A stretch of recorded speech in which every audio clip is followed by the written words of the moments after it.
From the era of radio soap operas to the rom-coms of Netflix, romance media has never been just entertainment. It has always done something in the background. It teaches us what love is supposed to look like. It teaches us what kind of woman gets chosen. And over time, those lessons stop feeling like fiction and more like what reality is.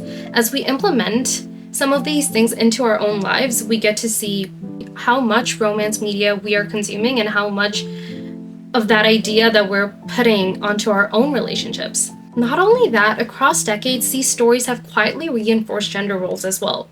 It rewards women who conform and sidelining the women who don't. Culture theorist Douglas Kellner argues that media functions as a form of pedagogy. In other words, it teaches. It teaches us how to be men and women. It teaches us how to speak. It teaches us how to dress, how to flirt, how to suffer, how to succeed. Media doesn't only affect our culture back to us, it actively shapes it. And when we look specifically at romance media, what it's shaping is a very particular idea of what womanhood should look like. Again and again, it centers and rewards a version of femininity that is white, nurturing, and thin, and emotionally expressive, and ultimately heterosexual. If we trace this dynamic back, we can see it clearly in the early 20th century radio soap operas. These shows weren't just stories, they were also marketing tools. Programs like Painted Dreams and Ma Perkins back in 1930s were specifically created for housewives. It aired during the day and built around domestic life. The narratives consistently centered around women as caregivers, homemakers, and emotional anchors of the family.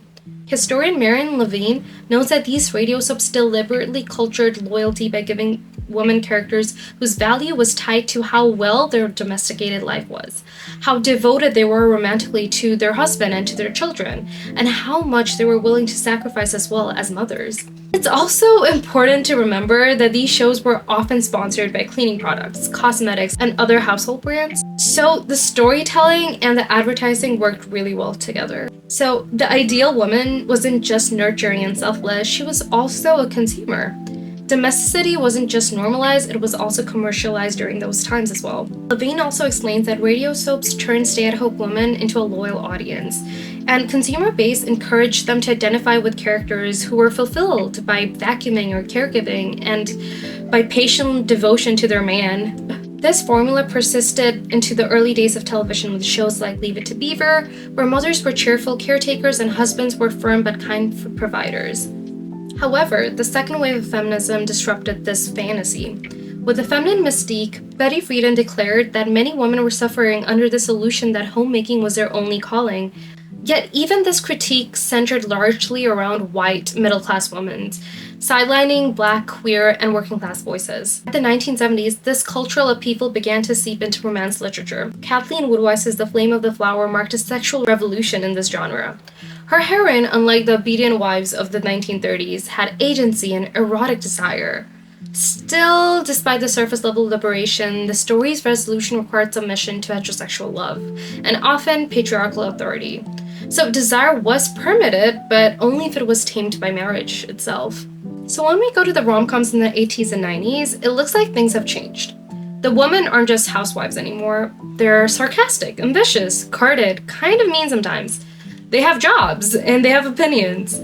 They're not trying to be likable, but here's the thing. By the end of the movie, they still have to soften. Take 10 Things I Hate About You. Kat is smart, angry, not interested in boys or fitting in, doesn't care about relationships. She's actively rejecting the whole system. But by the end, she's crying while reading a love poem in class. Love humbles her. It makes her vulnerable. It makes her softer. Meanwhile, Bianca, her sister, who is traditionally feminine and accommodating from the start, is rewarded the entire time with popularity and attention.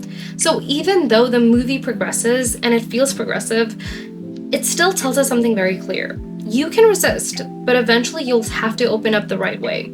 Same with The Proposal. Sandra Bullock's character is powerful and successful, but the movie frames her as this cold, unlikable character. And then we find out she's actually not that bad, or she's not actually that tough. She's just hurt.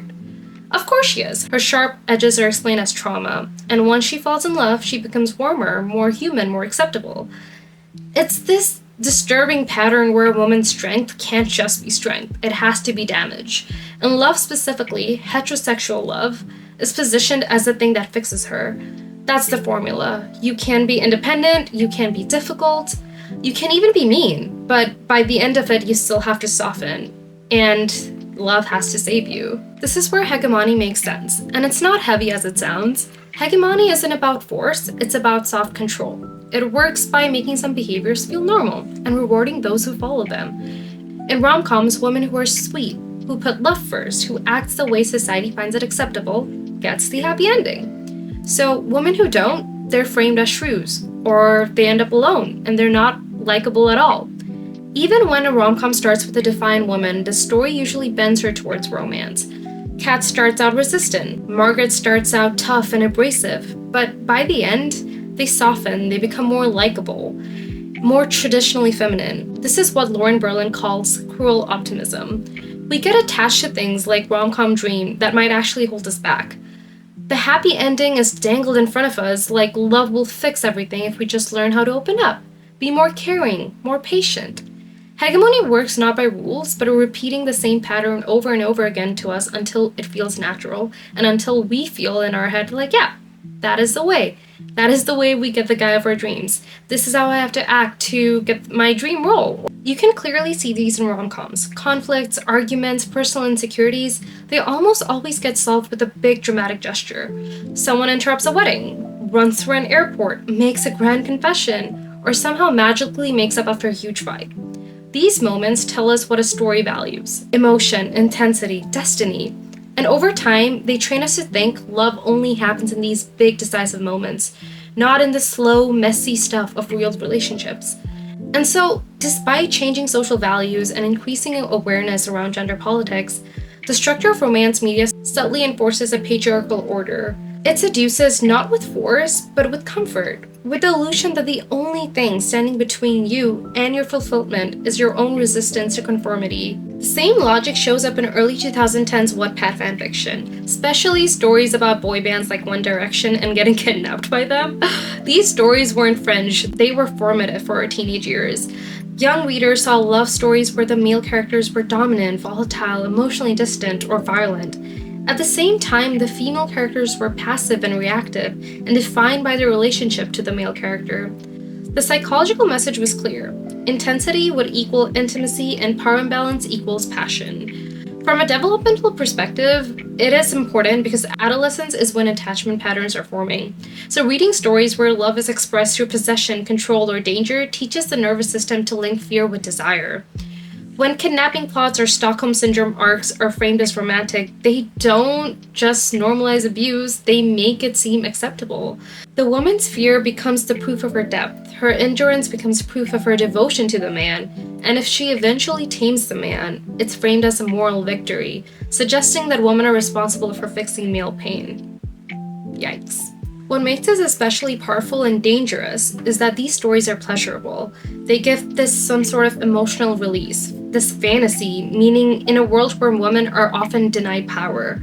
But pleasure doesn't cancel the conditioning, enjoyment doesn't erase the impact. Romance media reflects women back to themselves not as full people, but as vessels for connection and redemption and emotional completion through a man. And interrogating these stories isn't the same as rejecting romance, it's asking the harder questions about what kind of love women are being trained to want, to tolerate, to wait for. When love is always framed as something that comes after endurance, after self-minimization, after change, after being so easy to love, and self-worth becomes conditional. And conditional self-worth is one of the most effective forms of control a culture can have, because it feels like hope, not force. We also see similar patterns in research on specific genres within romantic media. A 2024 study looked at how watching Hallmark movies, those formulaic feel-good films with idealized relationships and happy endings and picturesque settings, affects adults' beliefs about relationships and opposite-sex friendship. The study found that people who watch these movies more often than the average Joe were more likely to believe in destiny in relationships and more likely to see friendships with the opposite gender as risky or complicated. In other words, repeatedly seeing highly idealized romance can shape not only just expectations about love, but also how people see social interactions more broadly. Hallmark holiday movies are a good example. They show relationships as naturally positive, fated, and fulfilling. Characters solve problems through emotional connection and recommitment of romance. Research also suggests that if viewers take these stories at face value and without thinking critically, it can shape their expectations of what real relationships are, such as the timing of intimacy, how conflicts could be resolved, and the path to long-term commitment. I would say, though, the rise of streaming services has changed how we watch romance, but not what it teaches. Today's romantic films on Netflix, Amazon, whatever, still recycle the same tropes. The strong female lead is now a selling point, but she's usually paired with a male partner and ends up softened by the story. Characters might be more diverse in race or job, but their journey still mostly ends in monogamous coupling. That said, there are cracks in the system. However, shows like Sex Education, Never Have I Ever, Fleabag bring in queerness, neurodivergence, and female sexuality in more honest and complicated ways.